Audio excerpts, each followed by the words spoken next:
Hi, everyone. My name is Kristen Thompson. I'm an ESL teacher at Brighton School in Jefferson County for kindergarten through third grade. This is my ninth year teaching. When I was reading through the ethical dilemma scenarios, most of them I have encountered either directly or, you know, through a colleague throughout my career. And today I chose to address scenario 2 and scenario 3. And I'm interested to see what you agree with or what you've dealt with yourself regarding these two scenarios. The scenario 2 says, Ms. Z is a veteran teacher and a popular coach for several sports. She is well known for her concern for the welfare of her students.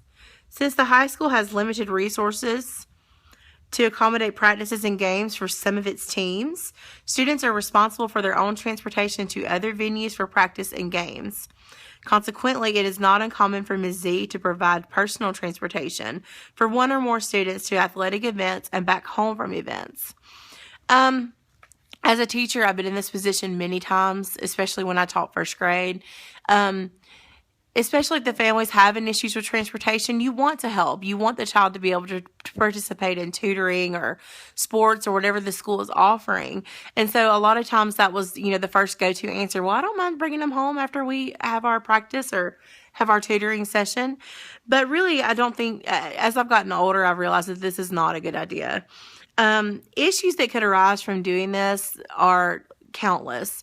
No matter what your relationship with the parent is or what kind of insurance you have on your car accidents can happen, causing you a lot of liability and, possibly impacting your career. It can also be a problem, by the perception of other parents. They may think that you're showing favoritism. They may think that there's something inappropriate going on. And just as a whole, I do not think this is a good idea. I have done it, but I do not. I don't think that it's a smart thing to do, especially not in this day and time. I think it could conflict with Standard 7, the remunerative conduct, because it could be construed as favoritism or a gift, and you don't want to come across that way when you want to be fair to all students.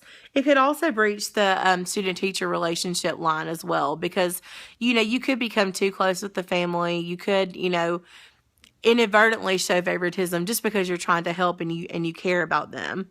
The negative consequences could be that you could lose your job if you have a wreck and they decide to sue, or for whatever reason. You just never know what people are gonna do, and it's not worth it.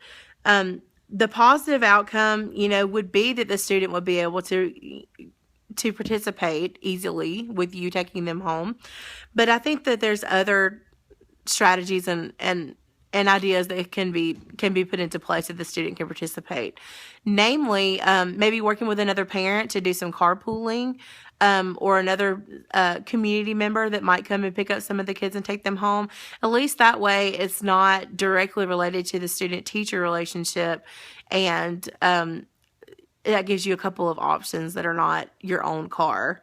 And then scenario 3 says that Miss D, a third-year, 7th grade math teacher, complains to her next-door neighbor about a difficult student in her class, identifying the child by name and providing specific details about the student's academic record. Ms. D says that the neighbor doesn't know the student personally, so there should be no problem discussing the student and the situation. This is totally false, and I disagree with this. As educators, if you're talking to another educator about a student, for background purposes, to see what they've done with them that works or doesn't work, or, things that they've encountered with the student, or even just for empathy or, to vent per se. That's different if you're talking with another educator in your school that knows the student and also maintains confidentiality. When you take it outside to the community, you're opening yourself up to a lot of negative consequences, because that is one of our biggest calls as educators. We're mentors. We always should have the well-being of the student at heart. And even though it can be very frustrating dealing with certain students, you should never, ever, ever bring up their name, ever. The student might be going through a lot environmentally. They might be having health issues like ADHD or autism or something undiagnosed, and you just don't want to put yourself in a position where you're talking about them and it could travel to other people and cause you a lot of implications.